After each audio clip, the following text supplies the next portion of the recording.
decided to start recording because we are deep in conversation already. And it was brilliant, and we were like, more people need to hear this. Yeah, we're talking about dating, we're talking about men. I was just saying about my friend Wills, who is an absolute treasure, who I cherish. Shout out to Wills. Shout out Will, love Wills. Thank you for being a treasure. Thank you for being a freaking treasure.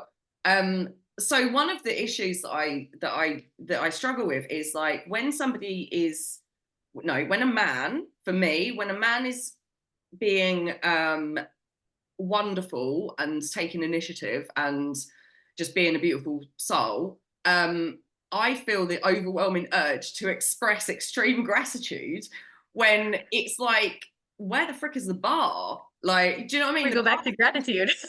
The bar has been set. So the other example. Obviously, back to gratitude. Okay, cool. There's our episode. Bloody toxic gratitude. So the other example is when I was on holiday last year with my mate Russ. We were in Spain together, and he would like if he was out and I'm like, oh, I'm staying in, and he's out watching the footy or whatever, and he would message me like, oh, I'm going to the shop. Do you need anything? Right. I was like, oh yeah, get me some bread and some beers, for example.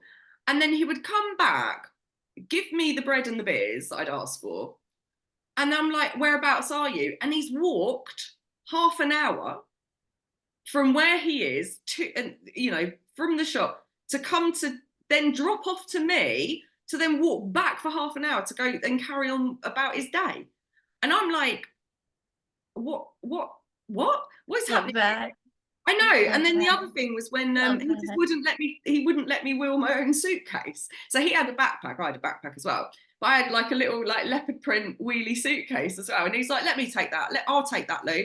And he don't give a shit. He's just walking around like trucking about with my little. Okay, well, now we need more Wills and Russes in the world. Thanks for like pointing that out.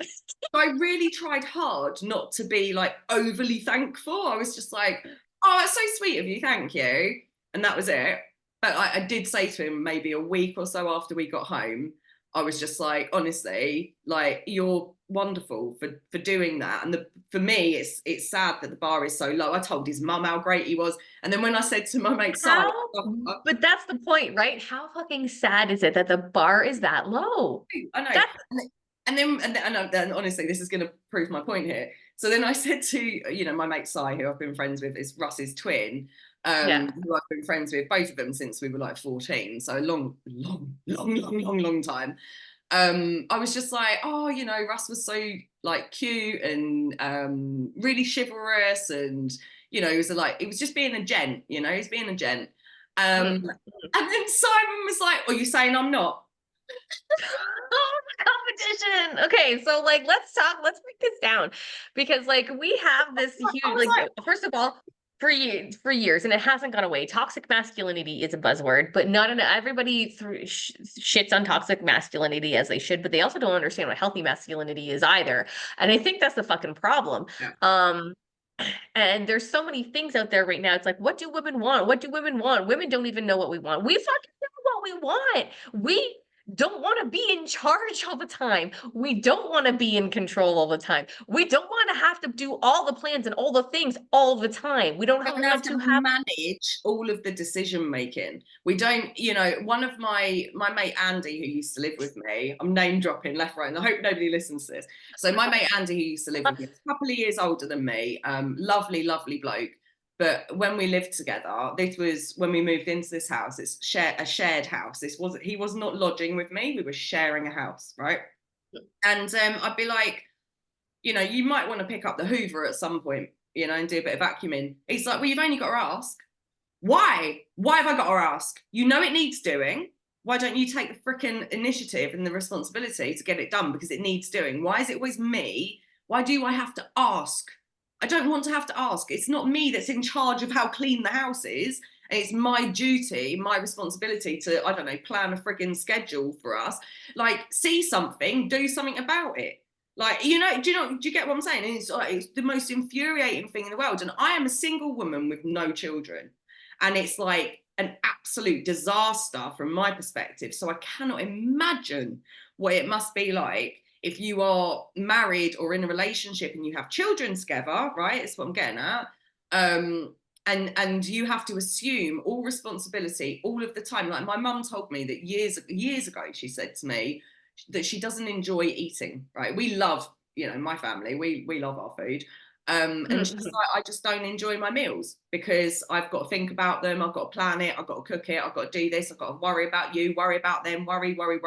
Like it's always, and so she just 100%. needs to fill a hole. She doesn't take any pleasure in it. And that to me is sad when you don't regularly enjoy your meal because you're so done with the thought fucking process and the decision making process of it that it's just like 100%. I just Like, need to not be I hungry. know exactly what your mom feels like. Exactly. Yeah. So single, divorcee, 2 kids.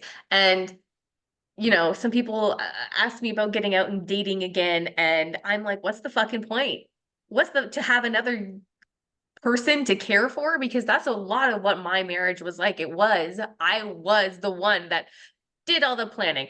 I planned date night. I planned kids' activities. I had the schedule unpacked. I knew when everything was going on. And nothing from the other side. Yeah. And it's like when people have asked me about starting to date or starting to go out or meeting people again, it's like, but I have my peace. And it's one less person I have to care for. So like, why interrupt what's good that I have going on now The thing is, to Heidi, put in somebody else, right? it's dangerous. I mean, number one, hyper independence is a trauma response, hence why I've been single for 10 years. Because as much as I might say, yeah, I've been single on, like, you know, deliberately for 10 years, there's also this side of me which is like, no, it's an avoidance tactic, really, because of the shitty situations I've found myself in over the years. But also the thing is when you do genuinely treasure your singleness and your ability to just be who you fucking are on like all day every day, the thought of somebody coming and disrupting that piece of self is horrifying. Like I couldn't right. And I won't even fucking compromise. I am me. no, End of.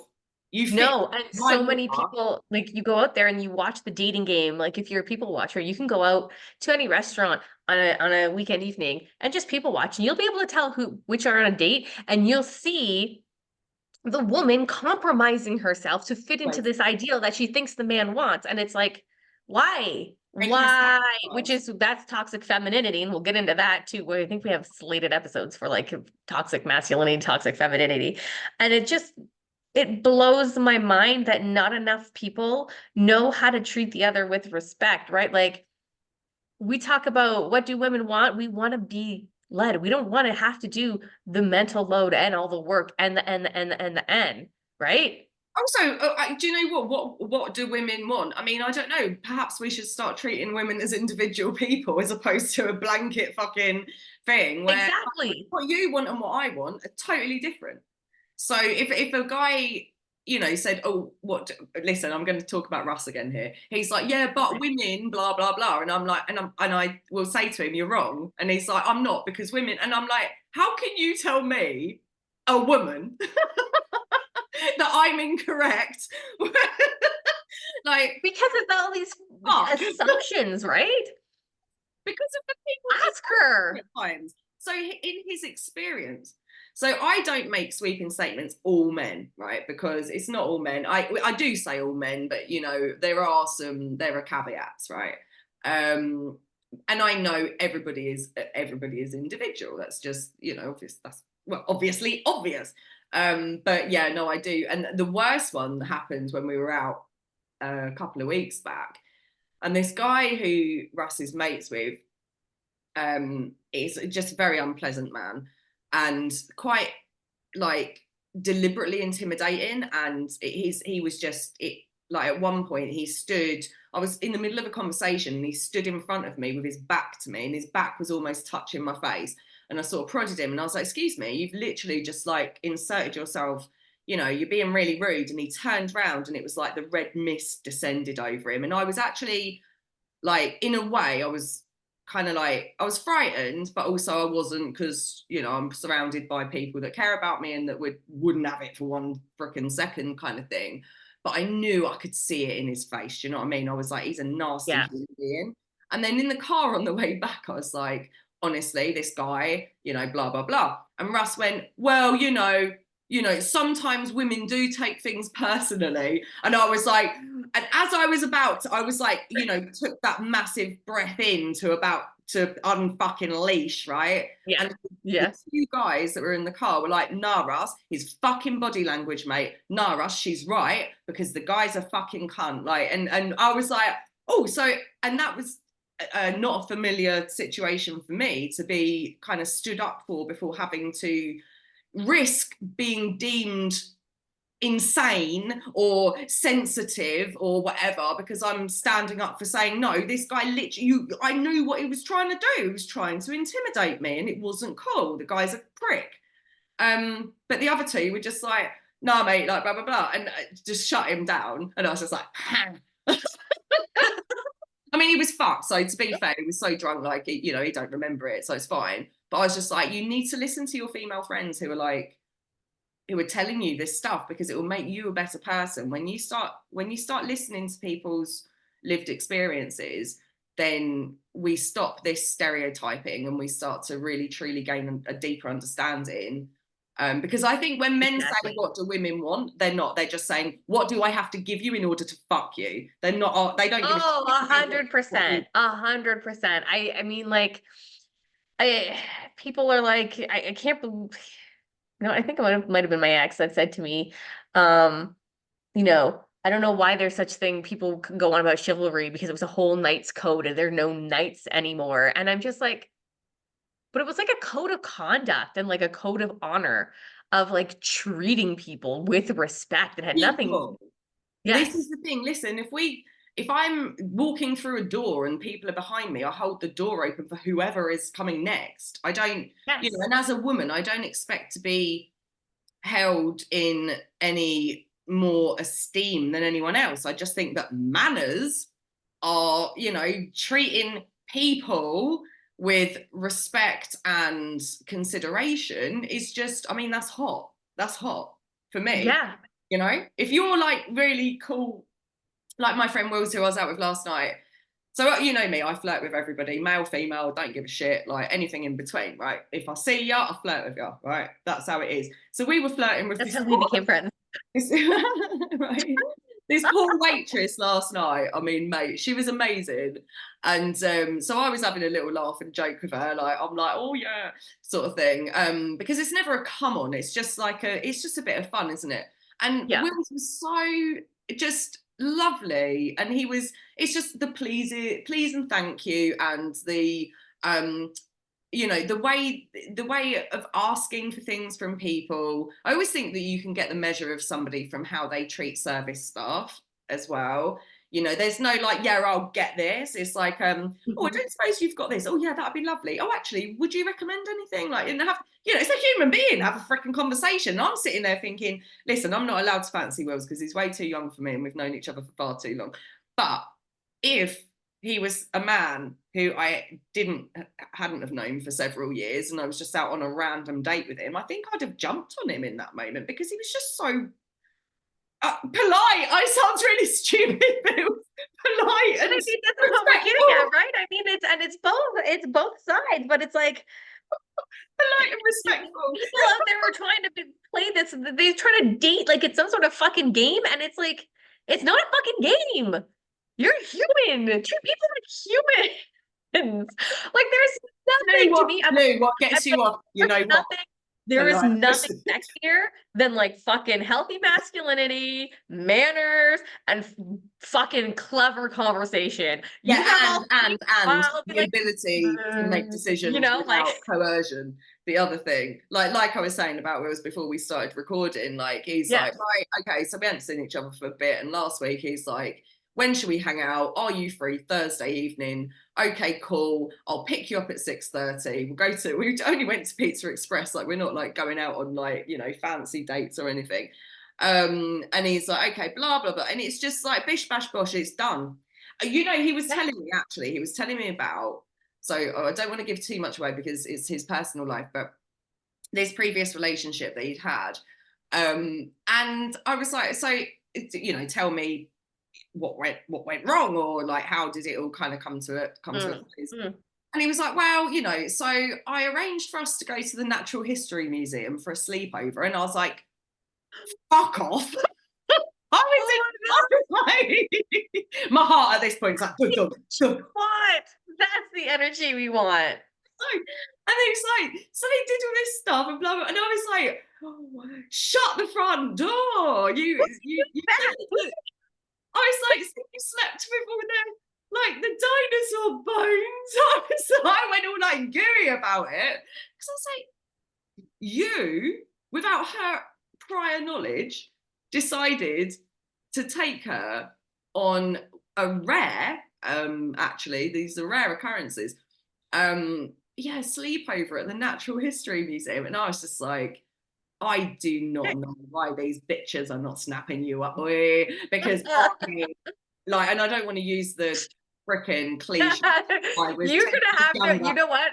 You're gonna have to, once we launch this episode, we should give it a week or two and then see how reach out to him and be like, so was that you? And are you got a new girlfriend? So, well, that he's seeing, but like, this, you know, obviously, whenever you're watching this, right now it's the 16th of February 2024. I mean, things change, don't they? So, you know, if you want to, you know, he's like, so I don't even know how old he is, actually, to be fair. I think he's about 12 years younger than me. So he must be 30. If he's 30, that's all he is. No, he's a little. I just also want to say shout out to like Will's mom, dad. Tracy, good job. Gary. Well done. Fucking well done. That's what we fucking needed. There's more men like Will's. Well done to you. Well, there's a reason I'm good friends with them as well, and both their other sons. You know, because they're really, really brilliant human beings. That's the thing. They're just awesome human beings.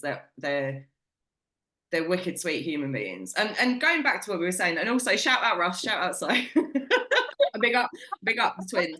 Also for being brilliant men and brilliant human beings. Shout out to your parents as well. Shout out to Lynn, who I'm really close friends with, and the boys hate people. Like, they're gonna watch when we put up to this. They're gonna watch all the episodes up to this point and be like, "What? They're dating coaches now? What are they talking?" Who gives a shit? I do not. There is no topic that is taboo for us. Okay. This whole conversation prior to recording started off about me talking about my new vibrator. So, you know, this is and me being like, I gotta try my new one out because it's like it's getting dead here. Sponsored by Womanizer. I started with us talking about how thirsty we were getting in, and the fact that it's seduction goes just beyond, you know, you can go and hook up for a night, but for some of us, like yourself, like myself, it's harder to do those kind of things, not because of like morals and values, although that's part of it, but also because of the way our brain works and my brain gets how we're attracted to somebody, right? That's not just for us. You can be a pretty face. We'll be bored of that in a second. Like, if there's nothing beneath the surface, then I'm like, oh God, it's your. I used to see this guy. God, fucking hell, when was it? Must have been in my mid-20s, and he was a bit younger. I mean, all the women in my family, I don't want to say we're cradle snatchers or cougars, but we are. I'm entering my cougar era. It's fine. Oh mate, the cougar era. And this guy, he was like ridiculously handsome. I cannot even explain to you how good looking this guy was. Like every time when I see him out, he was just surrounded by women.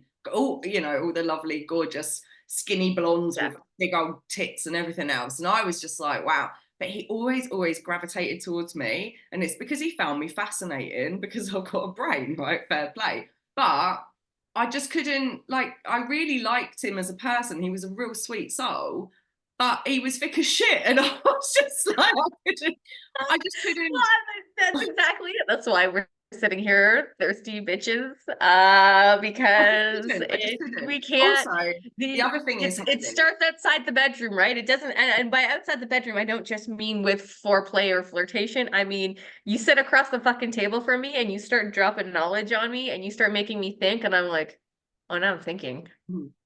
That's like, fucking hot. Okay. Okay. ooh. Let's have a back and forth about this topic now. You wanna talk philosophy? Let's talk philosophy. Yeah? What I Okay. love as well is so one of the guys that I chat to occasionally, who's an old friend, he said to me, so we're quite, God, I don't want to say like we're common, but he uses a broad range of vocabulary. His grammar is always on point, but we also, and so same as me, but we're also like, yeah, mate, in it, right? So we're like the most common street trash kind of people, like, yeah, in it, mate, like fucking, like just real, just chavvy, gross. But at the same time, he's dropping in words like, oh, sometimes you just want to watch a film where you can scroll on your phone and you don't have to consider the exposition. And I'm just like, oh my God, I'm absolutely going to jump on you, And so I just put in it, and I love it. But he feels the same the other way around. But it's just, I mean, that's just fun. But like, yeah, there is something, and like we were saying before, like the foreplay element, really, it's the anticipation. And if you are smart, I mean, I bought a guy home once, God, spilling the freaking beans today, spilling the tea. Yeah. Okay, spill. English person, you know how bad that is, actually spilling the tea. Yeah, so I ended up bringing this guy home. This was like quite a short French dude, right? And number one, I just liked him because he spoke two languages. So that's enough for me. I met him at the quiz machine, right? So he's on the quiz machine, and I could see him like dithering over an answer, and I'm like, I just pressed the thing, and he looked at me like, "You knew that?" And I was like, "I did." And I think like in that moment we just knew, right? And then we come back to mine, and all night I was talking about, well, we talked about Sartre, we were talking about Nietzsche. And then he starts talking about I can't even say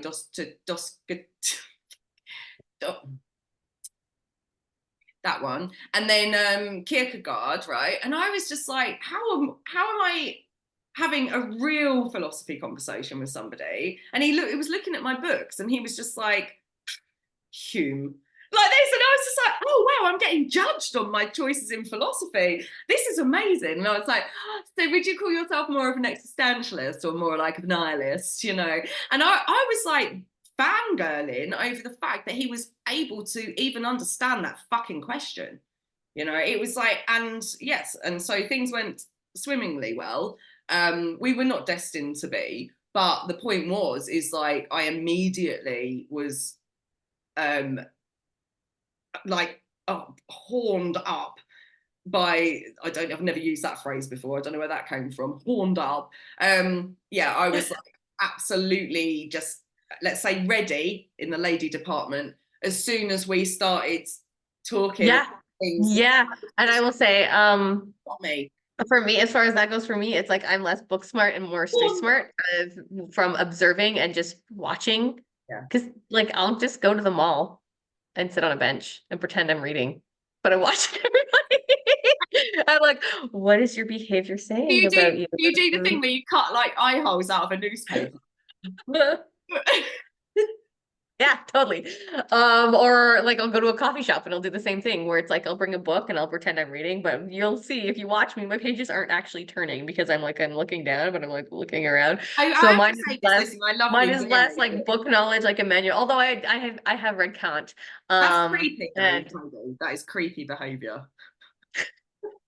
I just watching. I just yeah. What I'm like sitting there and I'm just watching, and I'll be like, what is making you tick? What is going on in your brain right now? I just want to see in your brain. You've seen Right, so mine is less. right? You've seen the TV show You. Yes. You are giving off like You vibes right now. That's okay. I'm okay with that.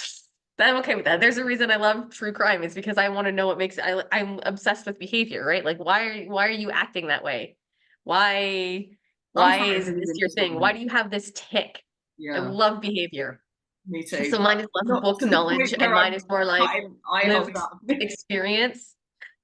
Listen, people watching, there's other people out there that people watch. For all my people watchers out there, you are not crazy stalkers. I see you and I love you. I see you too, and I'll be looking out for you next time I'm walking around worrying, fuck me, is somebody trying to look at me weird? Like, what the fuck? Yes, it's fun. It's just seeing how people interact with each other. Yeah, I love that. I love that. Yeah, I know. I get Um, so it. like mine would be less book experience and more like that type of knowledge. But Hmm. if you could sit down and talk to me about like behaviors, why people are doing certain things, again, philosophy, um, um, It's the emotional depth, isn't it? I think at times, or yes, the the ability, spirituality, especially like you want to talk spirituality and personal development, you want to get fucking deep. or even Fucking the deep. capacity to, I mean, one of my exes, and again, I'm going back 20 years here, but I said to him, this is like, this is me, obviously, random off the cuff. I'm like, so, what do you think the likelihood of alien, like intelligent alien existence is? And he was like, he just went, never really thought about it. And I was like, well, think about it right now and answer. Like, what the Mine fuck am was I the doing? other day. Mine the other day was if all of our organs are replaced by robotics, are we still human? Are we still human? See, I wouldn't go, don't know, never really thought about it. I'd be like, oh, that's a great question. Let me ponder for 2 seconds, then I'm coming back at you with an You answer. know what? That's going to be my new date question. They're going to be like, so what are you into? And I'd be like, well, if all of our organs were replaced by machines, are we still human? Yeah. And See, if they go, what? Then you're I like anybody with the capacity to say, do you know what? I've never really thought about that, but give me a sec. Right. And then like logically just blurt your shit at me, right? But don't yeah, or like don't say, shift my perspective on something. Like you have this view, I have this view. And I don't mean like these stupid internet arguments. It's like I have a respectful, healthy debate conversation have a where it's fucking like you answer. Don't go, I've deepen. never really thought about it. And then we're done with this conversation now. Okay, cool. Like, how do you cook pancakes? Well, I've never done that. And you Okay, but how would you? If like, let's hypothesize for fuck's sake. People who aren't capable of theorizing or hypothesizing, I think that's probably my bugbear. It's like, well, think about it now, or just say, Lou, I'm too tired for this fucking conversation. You're a mentalist. Just go away. I'll be like, that's fair enough. Right, so that's cool. Shut me down. I Shut me think down. with that too, it's also learning when you need to be, because I mean, both of us, we are fucking deep, deep thinkers and deep creatures. Nightmares.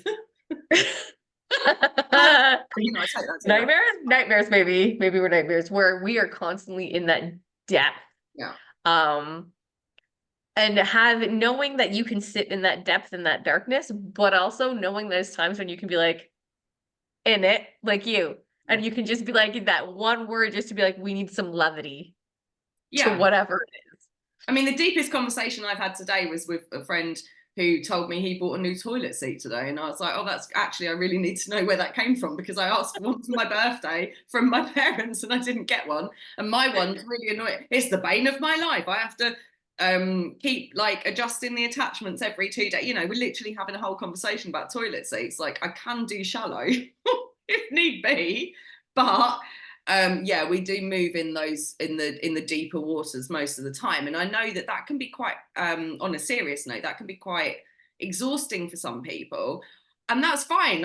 You just in the moment just say like, oh, fuck's sake, not today, Lou, and I'll be like, all right, fair enough, because I know myself, right? That's cool. I wouldn't feel rejected or upset by that or anything. I'd just be like, right, fair enough, like another time. But don't be willfully ignorant. Don't be a stupid person. If you've got the intelligence to know that you've still got lots of things to learn, like intelligent people know that we know jack shit. Like the cleverer you are, the more stupid you recognize that you are. Whereas stupid people think that they're smart, right? So we know this. What's that? That's there's a thing that's called something, but I can't remember what it is, because I don't I'm know. All I can think clearly of is not you very know clever nothing, Jon today. Snow, and bringing it Listen, back to Game of Thrones like I'm working on a white 10 years wine ago. but it's so if somebody said, do you know what, I've never really thought, if I ask you the fucking alien question, you go, do you know what, I've never really thought about that, and right now, Lou, I really can't be fucking bothered to think about it, I'd be like, fair enough, I'd respect that answer, but not just, no, I don't know, never really thought about it. And then I'm thinking about how aliens built the pyramids. That's my right. Oh, see, this is the thing. You go off on like a little woo, like a little. It's fun. I think it's yeah. fun to go on these, like, I mean, obviously this is the Aquarius tangent, right? So it's fun for me to go off on tangents in my mind and take things into consideration, and then I do the conflicts with myself, and I'm like, oh, and we talk about like kind of like low-key conspiracy theories and stuff, like conspiracies that don't actually matter at all, like silly things like that. And these conversations for me are like my that's where my joy is. It's my joy is derived from this stuff. And so when somebody shuts you down for it, or can't be bothered with it, or doesn't have, no, more's the point, doesn't have the capacity to engage in it, I'm done. Like, I can't engage with you. I'm just fixing my curtain because you've I'm in literally front of a big window and I'm getting a nice slash of light in my eyeball. Yeah. And it's like, that's half the fun, right? It, like you said, is theorizing, philosophizing, thinking about these things and learning to think outside the box. Like we were taught and given so much. And part of the attraction, the dating, the whatever, at least for me, and like, I'm not saying this is every woman out there, is being able to play in those realms, in the realm of the what if. And I know we're always like, you gotta be careful, like in the coaching industry, so like, well, don't be in the what if, but sometimes like you can be in the what, like what if it works out? What if I had a fourth, like four, like I have my two arms and then I had like two other bionic arms. There's two Like, different what what the ifs. fuck am I? Yeah, right. What you're saying is so true. But there's two different. This is how I see it. The catastrophizing what ifs. I mean, listen, I do catastrophize a lot because personality, star sign, human design, and ADHD, all every single. It's like blah, the catastrophizing is strong in me. But for every what if I do in a catastrophizing way, I always then ask the opposing question. So if I say, yeah, but what if it goes wrong? I'm like, yeah, but what if it goes right? Because then that's the fun, joyful playground of Yeah, you gotta live in that imagination for a little and bit, then right? what is the fucking harm? I mean, listen, the human beings, we thrive on fictitious shit. You know, TV shows, movies, you know, whatever it may be. We love anything that's fictitious that is also relatable and rah rah rah. So Oh, why girl, is and it you're speaking bad? to the choir. Right, I know exactly. It's what I'm saying. I play Dungeons and Dragons. I literally play a game with dice and my imagination. Yeah, right. Which With is a group of people. so when people say, "Oh, you're off on the fucking, oh, you're all, oh, your head's in the clouds." Yeah, sorry, I'm an air fucking sign, you dick. Of course my head's in the cloud because it's fucking fun. It's so much fun to what if. I fantasize, like I suppose more fantasize than daydream, and I will literally create like really intricate scenarios to myself. Not, and I'm not talking about sexual fantasies, but just like God fuck knows, just like scenarios that play out. And I lose hours sometimes, and I'm like, oh, because I was so lost. I've been playing a movie in my mind of my own creation. Yep, been And there. I love that. You know, this is why we can lucid dream and other people can't, because we're so fucking tapped in to this capability. Like I love, my favorite dreams are zombie dreams. Everyone else would call a zombie dream a nightmare, right? Not for me. My zombie dreams are my favorite because I always fucking win, because they're my most lucid dreams. I know that I'm in them when I'm in them, and I'm capable of making decisions. And there's all sorts of weird things that come up, like you can't mow your front lawn because if you mow your front lawn, the zombies are going to know that that's where you live. What the fuck is that? And it's I thoroughly enjoy it. I'm like, I wake up like, oh, that was good, man. That was good. Maybe I should write to Edgar Wright and see if he fancies making another zombie flick, like, because that was a pretty good one, you know. But that, and I feel like that's the thing. It's like we're looking. I mean, all people, we're looking for connection. We're looking for human connection. Yeah. But with Aquarians, I feel like we are so wonderfully connected to ourselves that other people think it's freakily connected to ourselves. So we're able to sort of talk about this stuff openly and express this stuff. other people kind of keep this shit to themselves. And they're like, you say this out loud? We're like, yeah. Yeah. Why Like, would I? it's not a, it's, I know I'm in the dream, so it's like a partial lucid dream, but mine is about once a month I have this dream. You're gonna die laughing because we're coming full circle here. Oh, my. Where it's Buying dicks. no might not be so thirsty at that point. It's dinosaurs. Oh, It's yeah. intelligent dinosaurs fucking dropping nukes on the earth to try and take over the earth. As humans, and it's like we're here for fucking revenge, and there's a giant fucking war going on outside, and these intelligent dinosaurs in tanks. Like, are you like in the dream? Are you like, yeah, you go girl to the dinosaurs? Because I would be. I'd be like fucking trying to high five a T-Rex. Sorry, that was. I'm like, have. No, I haven't, because I'm always like, I haven't. That's why it's like it starts off and there's panic, and I always wake up like, and then I'm like, it was a fucking dinosaur dream again, Heidi. But like I know when I'm in it, and then I wake up. Can you go back into it though? If you wake up, can you go back into the same dream? Sometimes. Yeah. But there's always like these guys. It's like the human military is like, Usher, this has gone way off tangent. We started off on sex toys, now we're on dinosaur dreams. It's fine. Somehow we'll manage to pull title dinosaur dreams and sex toys. Do dinosaurs dream of electric the sex human toys? Military is like trying to get us all into these underground bunkers for like safety, and I'm missing my engagement and my wedding ring, and this guy's like, you have to go back for them, you have to, this is really important. I'm like, fuck you, I don't want them. God. Well, that's patriarchy. That's patriarchy trying to impose themselves upon you. Like, fuck off. I get so bad. I get so bad. And whoever this, I pray to God I never meet a person that looks like the military officer that tries to get me to go. Not you. Walking down the street, I'll be like, you, hey. Yeah, no, I mean, this is great. I love so this. insistent of me trying to get my rings back, and I'm like, I don't want them. Dinosaurs are dropping nukes. Perspective. Like, dude, dinosaurs, nukes. Really? There's definitely something psychological. That's about. I fucking no, I love it. Did you know? But the thing, I can choose if I want to dream about that tonight. I can. Okay, we'll go have. I do that. I do that really, really good as well. Where if there's something that I really want to dream about, where I'm like, this would be a really killer dream. Yeah. And if I focus on it as I'm falling asleep, yeah, I will dream about yeah, it. you just decide.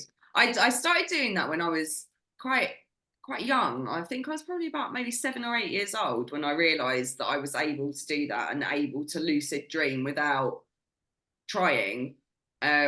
It doesn't happen obviously it doesn't happen all the time. No. But it is for me, it's a conscious decision. It's the same as like, if I go to bed stupid o'clock and I know I need to be up before my 8 hours, let's say, then I just say to myself before I go to sleep, I basically tell myself that I am going to get those hours in and that my sleep quality is going to be good and it's going to be deep and rah, rah, rah. And I'm going to wake up feeling refreshed and all this. And I'm going to wake up at this time. I can tell myself what time to wake up in the morning.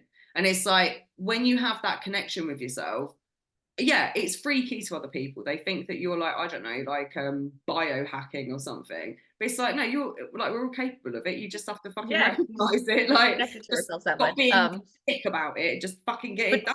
And that's the other thing. If we're gonna bring it back to dating, like, tell me your weird dreams. Like, I want to know your weird dreams. I don't want to know that you dreamt about like fucking walking along the beach. Oh, I dreamt about you last night, and I'm like, oh, here we go. But when I say it to a guy, I'm like, I dreamt about you last night. Yeah, we were in a zombie apocalypse. You had a cricket bat of all things. And I like, you know, I had my bazooka and blah, blah, blah. And then I'm like pages later and they're like, cool. And this is how this whole thing started. I have this slated as an episode, but we might as well just bring it up now because we're talking about it. I literally dreamed of the Aquarius tangent. I woke up and was like, Lou, I had a dream about you last night. We had a podcast on YouTube and it was called the Aquarius Tangent and this and this and this and this and this. And you were just like, all right, let's do it. Like that I don't is think how I this know. I was literally think I went, yeah. Whenever I born. go, yeah, that is an absolute 100% no holds barred, 100% yes from me. Yep, Yeah. let's get it done. So, you know, Yeah. we're I taking don't need to know that you dreamt about me naked. I don't need to know that you like had some sort of like romantic picnic on the beach with me in your brain. that'd be Fucking in a boring as zombie shit. in a dinosaur We had a apocalypse. I want to fucking know those dreams. picnic on the beach as well. Be like, I don't want sand in my sandwiches. Like, it's really off-putting. Like, if you have a dream there's anything remotely normal, I don't want to hear about it. But if it's like, yeah, if we're fighting aliens or zombies, or if something peculiar, if it's like more of an LSD trip, like if Yeah. you you know, if it's like you just like had some shrooms or like dropped a fucking acid tab kind of dream, tell me all about it. But if it's going to be, and also if it's a prefix to you trying to gear up to fuck me, fuck off. Yeah. Yeah. Boring. No, thanks. Can't be asked. Thanks for trying. Not today. Essentially, what we're saying here is be deep and be weird, and we're like on it. We're working on the assumption that people give a fuck what we think. So We're all. I think that's how we always operate, which is again why we're here. I wrote in my journal a couple of days ago, I was like, not everything you think, Louise, has to come out of your mouth. And I was like, even when I wrote it, I thought, this feels wrong to me on so many levels. Yes, it does. Because I love it when people are like unfiltered and they blurt at me and they tell me all this stuff. I'm hooked. I'm hooked. I'm just like, Like the wow. number, like the number of times when like I know you're having your quiet time, and I'm like she's doing her alone time thing, but if I don't get this out to her right now, I'm gonna forget she's gone. So then she comes back and she's like, Heidi, I have 17 messages from you. I'm like, you were gone for 17 days. Yeah, I'm like, I will listen when I can. Love you, mwah. Bye. And then, but I always do listen because I will. You know me. You know I will when I can, or when I can be, when I'm in the right headspace for it.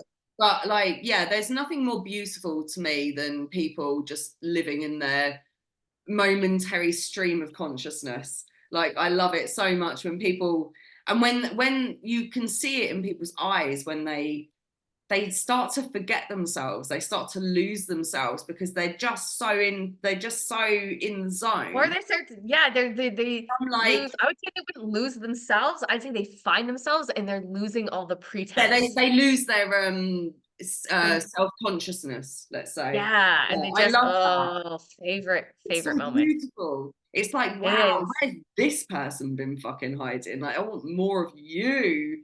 Yeah. I think that's another thing if we're gonna slowly bring this back to dating, if we are, I don't know. But it's like that feeling of safety, whether it's with a friend or with like somebody that you're seeing, that feeling of safety where you can lose yourself like that, where you can totally be just in your subconscious, word vomiting it out, everything that comes out of your mouth, and not even looking at the person as I stare at the clouds and word vomit out of my mouth. But they're like, it's that safety element that you can be uninhibited. that, yeah. Yeah. That weird, That to me, that's what important. safety equals to me. Is yeah, being who I am, uninhibited, unencumbered by concern of anything at all. I'm just like fucking freestyling who I am, and whoever it is just like looking at me like, you know, whatever. But I just feel really okay about continuing to be that person, or not even giving it a second thought. I am just being that person. I am just being who I am. And I'm not having to go, oh God, sorry, I can't, oh God, I keep going on. Oh, sorry. I'm like, oh, fuck, like, but I don't want to do that. I just want to be like me and you are. Yeah. I don't want to have And to worry about like what comes out of my mouth or filter, who, if I'm saying something totally off the wall that the person's going to think, I'm weird or crazy or less of me or whatever. I just want to fucking say it. Like, just They just get up and leave. You're like, ow. Oh, that's never happened, but has it? I've probably blocked it if it has. I've repressed memories. But yeah, and I love that, and I love being able, because I like to sometimes, and I say this quite a lot, sometimes I don't know what I'm thinking unless it comes out of my mouth. And then in the process of talking about things, I start to understand what I'm thinking. Which I think is the other way around for a lot of people. They're way more considered. But I like to be unencumbered by consideration, appropriateness, like this. I just want to fucking say what I'm going to say when I'm going to say it. And I don't know what's coming out my mouth next. And someone's knocking on my door. Who the fuck is this? Wait there. But talk. I've got crows outside my window, so I'm cool. And are we going to cut this out? Probably not, because that's our thing, where we don't edit, we don't cut, we just talking. But to go off of what she said, it's like when you can feel so free, like that is true safety. When you feel so free with somebody that you don't have to be uninhibited or unencumbered by whatever comes out of your mouth or how you show up, but you just are there being like, here's all of me. Here's all of me, raw, crazy, emotional, messy, put together. I keep hearing the crows and I just want to go fly. See, like shit like that. And that's really when you feel that way with somebody, that is like true safety. That's true, like the freedom that comes with somebody just looking at you and being like, you're fucking tits and I don't care what comes out of your mouth because you're just being you in that moment. That's true freedom. Unlike the man who just knocked on my door, who was like, "It's about your wiring." I was like, "Excuse me." I'm on a call. Like you were talking, I was like, "Can't you hear?" Like this. And he went, "It's about your copper wiring." I was like, "I'm on a call. Bye." And just shut the door. Like, it's not rude. Shout out to the man asking about copper wiring. Man. He's, oh, bless him. But I was like, I ain't got the patience for it. Fuck off. Yeah, so yes, it is. It's about that. Yeah, I'm going to keep using the word unencumbered. And, the self-consciousness of it all. How good does it feel to just be able to drop that? Yeah. And just be like, here the fuck I am. And just drop it. And you don't even recognize it in the moment. Like you just find yourself not having that, rather than thinking, oh, I get to be like this. You just suddenly, you don't have to worry about it. And it's only in retrospect, I think, that you recognize it and go, oh, holy shit, that was amazing, And that's also what we want as people, human beings, as individuals, is just that fucking recognition and somebody we can be that way with. Yes, fucking yes. All right, I think we should end this episode because we have gone off on so many beautiful tangents. So I know that's what happens with like a couple times we're like, let's talk on this subject, and then I find like we're very focused, and then we were like, hey, let's just record. Fly off over. Because I wanted to do the ghosts. Dreams, dinos, and dildos. That's what we're naming this. I wanted to do the ghosts coming up soon. Ghosts. Who are they and what do they want? That's what I wanted to do today. But we will do that one another day. But yeah, let's stop this one now anyway, because we've gone off on one. But I mean, we might hit record again in a minute. Who knows? But I feel like this one has come to a natural, beautiful, wonderful end. Yeah, it's been mental. Mental, and we love it. And now you have seen into our dark Sex cavernous lives. minds. Cavernous sex lives. You pick up on his leg down. Oh, listen, we need to get absolutely pissed up and do like a really sexually explicit one, I think. I'm down with that. I want to know in the comments your craziest dream. Don't give me none of, I want to know like dinosaur apocalypse level dream. I also go. want to know from any men who are watching, what do you think women want? And I assure you, we will ignore those comments because we don't Probably. yeah, what do you think? But we do want to know about your crazy dreams. Yes, no, I need to hear zombie dreams, dinosaur dreams. Zombie dreams, dinosaur dreams, like and also time travel dreams, like time those are cool. travels. I want to hear about people's experiences of lucid dreaming. I also want to hear from any women who are like think that my mate Wills sounds fabulous because and yeah, I might hook you up, like, you know, if you're in the UK kind of thing. South UK. I really hope Wills sees this and is like, what the fuck? I never worry about any of my male friends when I talk about them because there's no fucking way on earth they're gonna sit through an hour of me and you chatting shit. It ain't gonna happen. At the very beginning. It's because when I start, like, you know, I talk shit about, well, everybody that I know, and I know then I don't have to worry about it because there's no way on earth they're ever going to have the inclination to watch what, I mean, they have to deal with me in real life. So there's no way they're going to be like, oh yeah, I need more Louise in my life. There's already too much. Like, they can't be fucking asked to listen to me while they're doing the... I need more Louise in my life.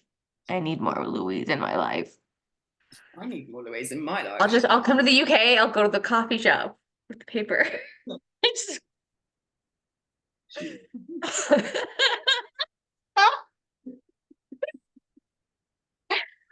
Mate, don't. You do need to come to the UK. Oh no, we could definitely do that. That would be our mate date, going out and sitting on like, we should sit like on a couple of benches that like back to back and act like this and just be like, act like we're not talking to each other and both be on our little, you know, thing. That would work. I love it. I love it. I like the idea. All right, I love everybody and I love Heidi more than you. And we'll be back. Love you all. I love you, Lou. Like, share, comment, subscribe, all of those things. Crazy dreams in the comments. No. Crazy dreams.